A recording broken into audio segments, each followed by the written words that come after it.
Hello বন্ধুরা, welcome to Gita ব্লগে তোমাদের অনেক অনেক স্বাগত জানাই। তো আজকে একটু ব্লগটা করতে লেট হয়ে গেল। তো কি বলবো, তো অনেক বেলা হয়ে গেছে। তো আমিও রান্না বসাবো, বাড়িতে কেউ নেই, সবাই কাজ করছে বাইরে।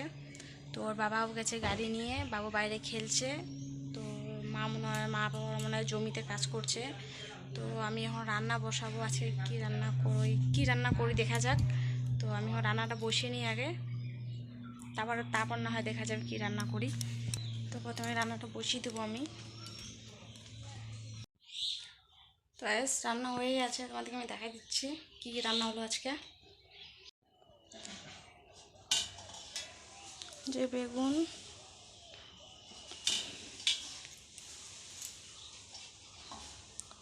বেগুন আলু ডাঁটা দিয়ে ঘন্ট তরকারি হয়েছে। পাট শাক,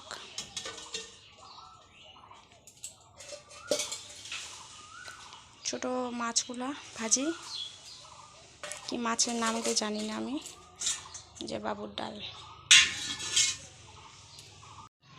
তো আজকে রান্না এটাই। বাবুকে খেতে দেবো এখন। বাবুকে অনেক বেলা হয়েছে, বাবুকে খাওয়ানো হয়নি এখনও, বাবুকে খাওয়াবো আমি। তো বাবু কোথায় গেল দেখি আগে, ওকে ডেকে নিয়ে আসি কোথায় গেছে। তো ওকে খাওয়াবো ওকে, তারপরে আমরা খাবো। তো তোমরা ভিডিওটা দেখতে থাকো, তোমার সাথে পরে কথা বলছি। তো আমাদের খাওয়া দাওয়া হয়ে গেছে, সবারই খাওয়া দাওয়া হয়ে গেছে। তো আমি এখন ঝাড়টা দিব, কারণ আজকে শরীরটা আমার ভালো লাগছিল না, তাই ব্লগটা বেশি বড় করতে পারছি না। তো আমি অনেকটা ঝাড় দিব। ওর বাবা বাড়িতে নেই, সকালে বাড়ি থেকে বাইরে হয়ে গেছে, গাড়িটা একটু খারাপ হয়েছে, তো গাড়িটা ঠিক করতে গেছে ওর বাবা। তো আমি এখন ঝাড় দিব। আমি ঝাড়টা দিয়ে দিয়েছি, হাত মুখও ধুয়ে নিলাম। বাইরে একটু যাব, বাবু বাইরে খেলছে।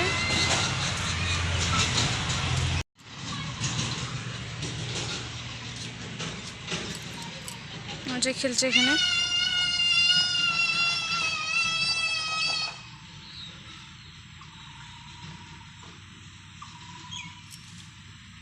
খেলছে এখানে বাবু।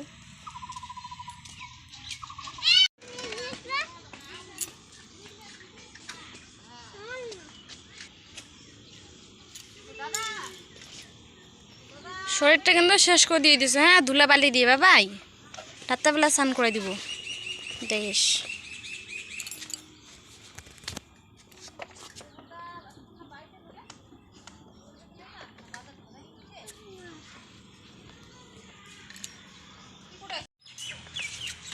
বসে আছে বেঞ্চের মধ্যে।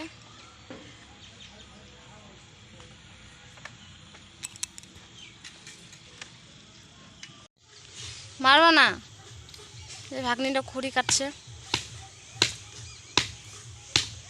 আয় যে কেমন করে আবার, দিদি হয় না, কি বড় বড় মশা রে।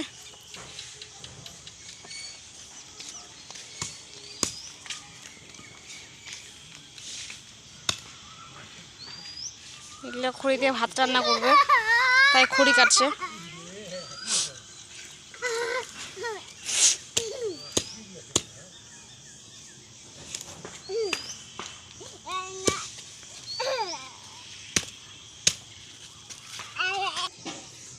এর জন্য এটা কাটতে পারছি না।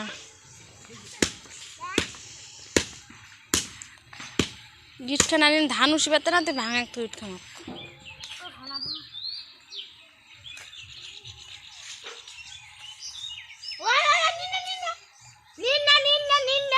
দিবে না, ভাত রান্না করবে এটা দিয়ে।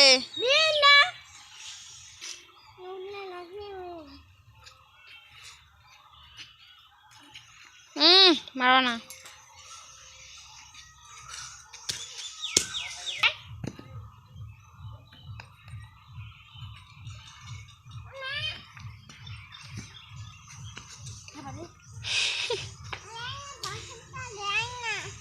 ওটা নিয়ে যাবেন, এটা ঠাম্মি এনেছে, ধান সিদ্ধ করবে, নিয়ে যাবে না।